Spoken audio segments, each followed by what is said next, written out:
Hey everyone, welcome back to hakBits. Today we're going to walk through how to install a Windows test machine in VMware. Alright, first things first, let's open VMware Workstation Pro and create a new virtual machine. Click on Create a New Virtual Machine to start the setup process. For the virtual machine type, choose the recommended settings and click the Next button.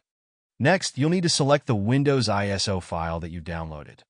Browse to your ISO file, select it, and hit Next.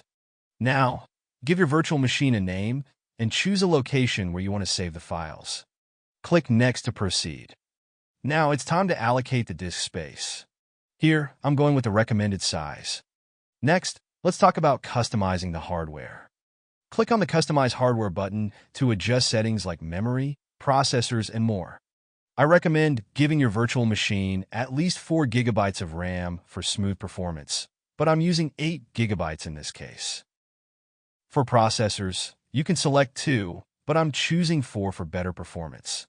Again, this depends on what your host machine can handle. Once you're happy with the settings, click Finish, and your virtual machine will automatically start. You'll see the boot menu pop up. Select Boot Normally to continue. Now, the Windows installation process will begin. This is just like a typical installation, so follow the prompts, choose your language, region, and set up your user account. It'll take a little while to complete. And that's it. You now have a fully functional Windows test machine running inside VMware. You can use this environment to test software, experiment with settings, or explore Windows without worrying about affecting your main system. Like, share, and subscribe. If this video helped you, make sure to give it a thumbs up and don't forget to subscribe to hakBits for more tech tutorials and tips. Thanks for watching, and I'll see you in the next one.